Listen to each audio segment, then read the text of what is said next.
MCD में पहला कदम मीठापुर वार्ड नंबर 182 से निर्दलीय उम्मीदवार लक्ष्मी देवी, जिनके पति हैं दिव्यांग हंसनाथ, अध्यक्ष राष्ट्रीय दिव्यांग सेना दिल्ली रेहड़ी पटरी। इस बार कंप्यूटर छाप पर बटन दबाकर लक्ष्मी देवी को ही चुने। मीठापुर की जनता सुनो, लक्ष्मी देवी को अब की चुनो, होगा पूरा क्षेत्र का विकास। हर योजना का लाभ मिलेगा, फूल बन के ख्वाब खिलेगा, दिव्यांग हंसनाथ का प्रयास। मीठापुर की जनता सुनो, लक्ष्मी जी को अब की चुनो, होगा पूरा क्षेत्र का विकास। हर योजना का लाभ मिलेगा, फूल बन के ख्वाब खिलेगा, दिव्यांग हंसनाथ का प्रयास। कि लक्ष्मी देवी को जिताइए, कंप्यूटर का बटन दबाइए। कि लक्ष्मी देवी को जिताइए, कंप्यूटर का बटन दबाइए। याद रखे दोस्तों, मीठापुर वार्ड नंबर 182 से दिव्यांग हंसनाथ जी की पत्नी लक्ष्मी देवी को इस बार चुने। दिव्यांग हंसनाथ जी का वादा है होगा विकास। मजदूर किसानों के साथ साथ चलते हैं, आए मुसीबत भी ये ना बदलते हैं। मजदूर किसानों के साथ साथ चलते हैं, आए मुसीबत भी ये ना बदलते हैं। कि घर घर सबको बताइए, कंप्यूटर का बटन दबाइए। कि लक्ष्मी देवी को जिताइए, कंप्यूटर का बटन दबाइए। दोस्तों, जैसा कि आप जानते हैं कि लक्ष्मी देवी के पति दिव्यांग हंसनाथ जी, जो अध्यक्ष हैं राष्ट्रीय दिव्यांग सेना दिल्ली रेहड़ी पटरी, जो एक महान समाज सेवी हैं। जनता का सेवक है, सेवा ही करेंगे, जनता के खातिर ये भ्रष्टाचारियों से लड़ेंगे। जनता का सेवक है, सेवा करेंगे, जनता के हक खातिर सबसे लड़ेंगे। ये मौका अपना दबाइए, कंप्यूटर का बटन दबाइए। कि लक्ष्मी देवी को जिताइए, कंप्यूटर का बटन दबाइए। कंप्यूटर छाप पर बटन दबाकर लक्ष्मी देवी को इस बार एमसीडी में पहला कदम मीठापुर वार्ड नंबर 182 से रिकॉर्ड तोड़ मत से जितावे। याद रखे कंप्यूटर छाप। घर घर में बिजली भी पास करवाएंगे, हर गली गली को ये अरे चम चम चम चमकाएंगे। घर घर में बिजली भी पास करवाएंगे, हर गली गली को ये चमकाएंगे। कि छत्र का भगिया जगाइए, दिव्यांग हंसनाथ को जिताइए। कि लक्ष्मी देवी को जिताइए, कंप्यूटर का बटन दबाइए। हर दल में दलदल है, हर दल में दलदल है, सबसे अच्छा निर्दल है। इस बार निर्दलीय उम्मीदवार लक्ष्मी देवी को रिकॉर्ड तोड़ मतों से विजयी बनावे।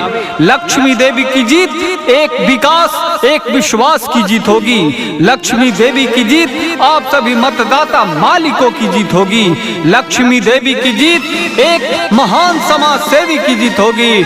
लक्ष्मी देवी की जीत दिव्यांग हंसनाथ जी की जीत होगी, और दिव्यांग हंसनाथ की जीत आप सब की जीत होगी। तो दोस्तों, साथियों, मित्रों, एक महान सामाजिक कार्यकर्ता दिव्यांग हंसनाथ जी की पत्नी लक्ष्मी देवी को इस बार एमसीडी से चुने। मीठापुर वार्ड नंबर 182 से निर्दलीय उम्मीदवार लक्ष्मी देवी को ही चुने, जिनका चुनाव निशान है कंप्यूटर छाप, कंप्यूटर छाप, कंप्यूटर छाप।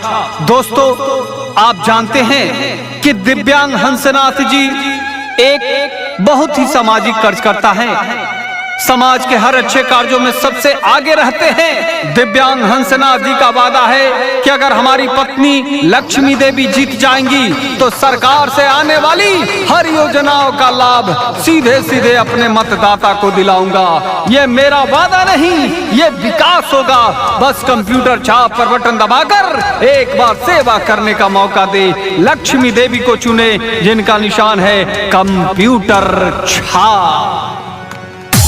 लक्ष्मी देवी जिंदाबाद, लक्ष्मी देवी जिंदाबाद, कंप्यूटर छाप जिंदाबाद, हंसनाथ भैया जिंदाबाद, दिव्यांग हंसनाथ जिंदाबाद, हंसनाथ भैया जिंदाबाद, लक्ष्मी देवी जिंदाबाद, लक्ष्मी देवी जिंदाबाद, लक्ष्मी देवी जिंदाबाद, कंप्यूटर छाप जिंदाबाद, क्षेत्र की जनता जिंदाबाद, क्षेत्र की जनता जिंदाबाद, कंप्यूटर छाप जिंदाबाद, हंसनाथ भैया जिंदाबाद, लक्ष्मी देवी जिंदाबाद। एमसीडी में पहला कदम मीठापुर वार्ड नंबर 182 से निर्दलीय उम्मीदवार लक्ष्मी देवी, जिनके पति हैं दिव्यांग हंसनाथ, अध्यक्ष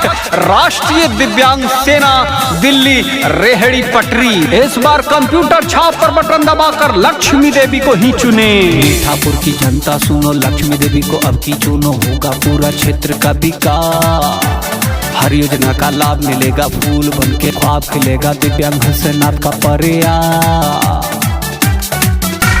मीठापुर की जनता सुनो, लक्ष्मी जी को अब की चुनो, होगा पूरा क्षेत्र का विकास। हर योजना का लाभ मिलेगा, फूल बन के ख्वाब खिलेगा दिव्यांग हंसनाथ का प्रयास। कि लक्ष्मी देवी को जिताइए, कंप्यूटर का बटन दबाइए। कि लक्ष्मी देवी को जिताइए, कंप्यूटर का बटन दबाइए। याद रखे दोस्तों, मीठापुर वार्ड नंबर 182 से दिव्यांग हंसनाथ जी की पत्नी लक्ष्मी देवी को इस बार चुने। दिव्यांग हंसनाथ जी का वादा है होगा विकास। मजदूर किसानों के साथ साथ चलते हैं, आए मुसीबत भी ये ना बदलते हैं। मजदूर किसानों के साथ साथ चलते हैं, आए मुसीबत भी ये ना बदलते हैं। कि घर घर सबको बताइए, कंप्यूटर का बटन दबाइए। कि लक्ष्मी देवी को जिताइए, कंप्यूटर का बटन दबाइए। दोस्तों, जैसा कि आप जानते हैं कि लक्ष्मी देवी के पति दिव्यांग हंसनाथ जी जो अध्यक्ष हैं राष्ट्रीय दिव्यांग सेना दिल्ली रेहड़ी पटरी, जो एक महान समाज सेवी है। जनता का सेवक है, सेवा ही करेंगे जनता के खातिर, ये भ्रष्टाचारियों से लड़ेंगे। जनता का सेवक है, सेवा करेंगे, जनता के हक खातिर सबसे लड़ेंगे। ये मौका अपना दबाइए, कंप्यूटर का बटन दबाइए। कि लक्ष्मी देवी को जिताइए, कंप्यूटर का बटन दबाइए। कंप्यूटर छाप पर बटन दबाकर लक्ष्मी देवी को इस बार एमसीडी में पहला कदम मीठापुर वार्ड नंबर 182 से रिकॉर्ड तोड़ मत से जितावे। याद रखे कंप्यूटर छाप। घर घर में बिजली भी पास करवाएंगे, हर गली गली को ये अरे चम चम चम चमकाएंगे। हर घर में बिजली भी पास करवाएंगे, हर गली गली को ये चमकाएंगे। कि छत्र का भगिया जगाइए, दिव्यांग हंसनाथ को जिताइए। कि लक्ष्मी देवी को जिताइए, कंप्यूटर का बटन दबाइए। हर दल में दलदल है, हर दल में दलदल है, सबसे अच्छा निर्दल है। इस बार निर्दलीय उम्मीदवार लक्ष्मी देवी को रिकॉर्ड तोड़ मतों से विजयी बनावे। लक्ष्मी देवी की जीत एक विकास, एक विश्वास की जीत होगी। लक्ष्मी देवी की जीत आप सभी मतदाता मालिकों की जीत होगी। लक्ष्मी देवी की जीत एक महान समाज सेवी की जीत होगी। लक्ष्मी देवी की जीत दिव्यांग हंसनाथ जी की जीत होगी और दिव्यांग हंसनाथ की जीत आप सब की जीत होगी। तो दोस्तों, साथियों, मित्रों, एक महान सामाजिक कार्यकर्ता दिव्यांग हंसनाथ जी की पत्नी लक्ष्मी देवी को इस बार एमसीडी से चुने। मीठापुर वार्ड नंबर 182 से निर्दलीय उम्मीदवार लक्ष्मी देवी को ही चुने, जिनका चुनाव निशान है कंप्यूटर छाप, कंप्यूटर छाप, कंप्यूटर छाप। दोस्तों, आप जानते हैं कि दिव्यांग हंसनाथ जी एक बहुत ही सामाजिक कार्यकर्ता हैं।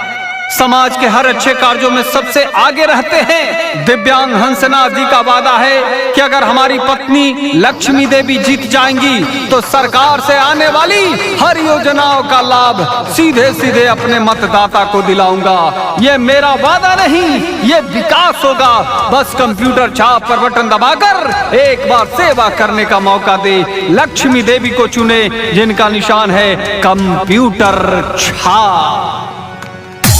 लक्ष्मी देवी जिंदाबाद।